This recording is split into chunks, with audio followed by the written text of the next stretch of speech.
Good morning. This is Jason Dean coming live at you again for another Film Fanatic show. It is 10:11 on a Sunday, rainy day. So I realized I just recorded a show about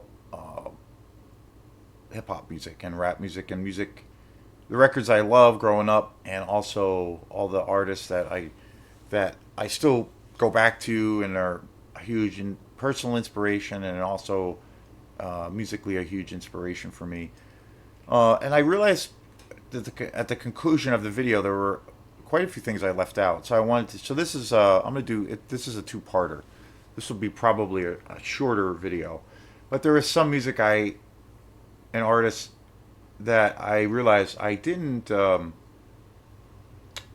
talk about. So growing up, all those groups I've talked about in the first part, Most Def, Black Star, the Beastie Boys, Public Enemy, KRS-One, you know, um, so many of those groups. Nas. Um, there was a lot of hip hop too I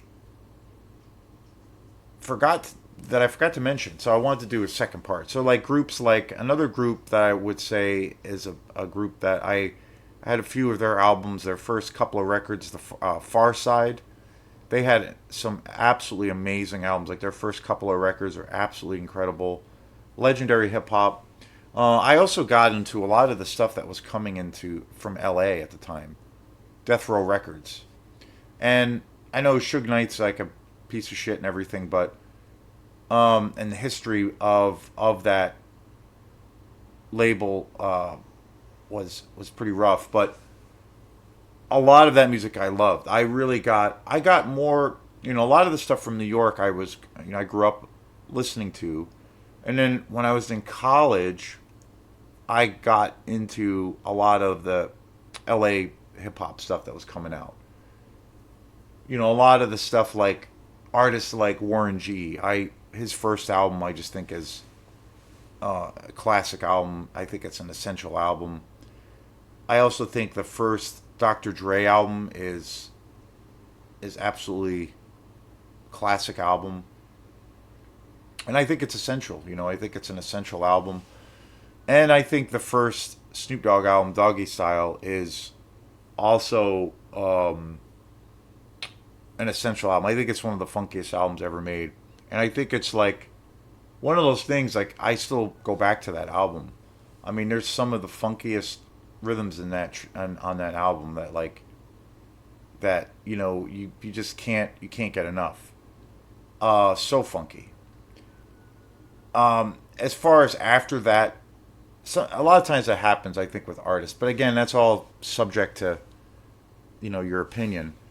But a lot of the times, I feel like um, an artist or what have you, like they'll come out with that quintessential album, that classic album, right out of the gate. And after that, it's like nothing is as.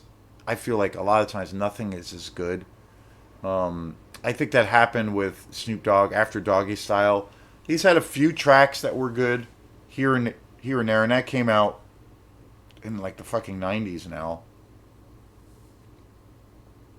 And he's had good tracks and good things here and there after that album, but I think as a whole and as a full album, I don't think anything touches Doggy Style, his debut. Like I just think that album is just it's one of the greatest hip hop albums of all time, and it's definitely more like definitely with Death Row Records and Suge Knight and the stuff that was coming out of California, like that ushered in a different style of hip hop. Obviously, it was more kind of themed gangster rap. A lot of these guys had ties to gangs that were going on, happening in L.A. And it became more gangster based. Not it was more or less about political social commentary, but the music was a lot darker, and so and I think that happened with. I feel the same with Dr. Dre. Like his first album is so great, the Chronic, essential album. After that, not so good. I don't feel like this. I feel the same way with Nas too. Like he's been around for years and years, and I don't really think any of his other albums are particularly that good. Every now and then I've heard a track of his that is good. And he's still really prolific and active. All of these artists pretty much are, but nothing like the first album. Like it's just a game changer of an album. Like when he put out Illmatic. And you can't win them all, but the first Warren G album, the first Snoop, the first Dr. Dre album, just essential, and then Far Side, their first album, just so damn good. Groups that I've listened to so much. I even loved the first Fuji's album. I thought that was a really great album, and that kind of moved into more kind of R&B flavored. So, and it's a massive, massive genre. It really is. You um, can't name all of those groups, those quintessential groups that really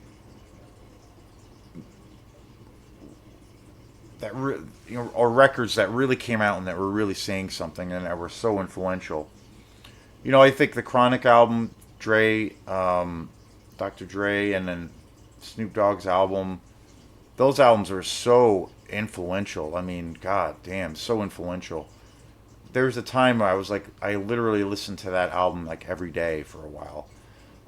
Another artist that I forgot to talk about that I got super obsessed with, and I think it's one of my favorite hip hop albums too, and it's a little bit more on the modern side, but Lil Wayne's album, Lil Wayne, The Carter Part 3. That album I just think is so badass. That's one of my favorite hip hop albums of all time. It's really gritty, it's really dark. There was a time when I got into that album, The Carter Part 3 by Lil Wayne. When I got into that album, I listened to that album constantly. So influential. So influential.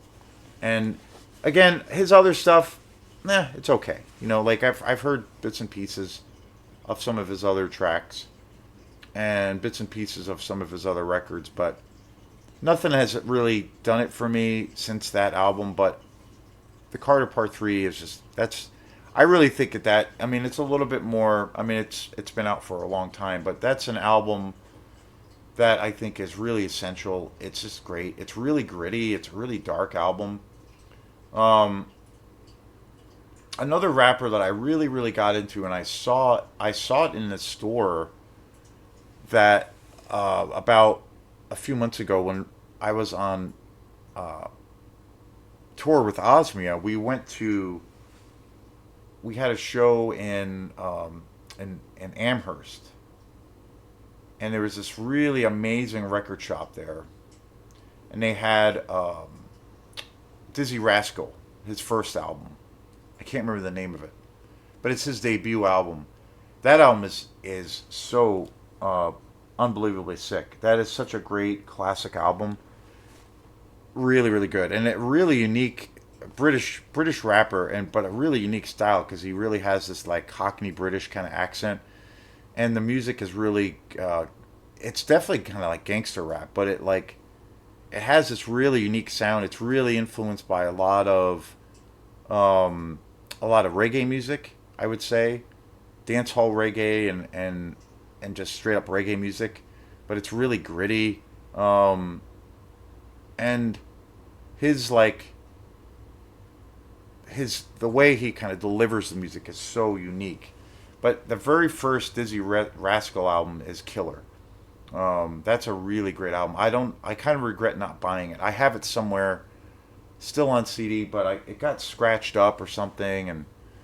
But essential album, really really great. Another album that I think is essential is the first MC Solar album, who was, I think he's still around, but I haven't listened to him in a long time. But MC Solar was a French rapper in the, I think, early '90s, who he's put out quite a few albums, but the very first album he put out, uh, I can't I can't remember the name of it, but it's his first album, MC Solar.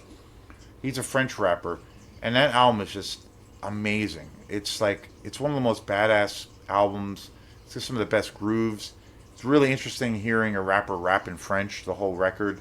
But such a great album. That was an album that was a total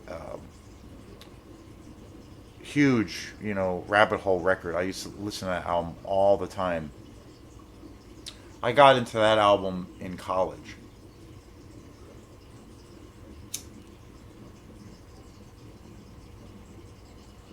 He was also MC Solar, and along with a few other rappers, there was an album that came out also, which was a fusion record between with a lot of these old school jazz guys and hip hop rappers, and I think it was called Red Hot Cool and Blue, and it was like a hip hop fusion jazz record, and I think like MC Solar was on it. There were a few other rappers. Ron Carter was on it.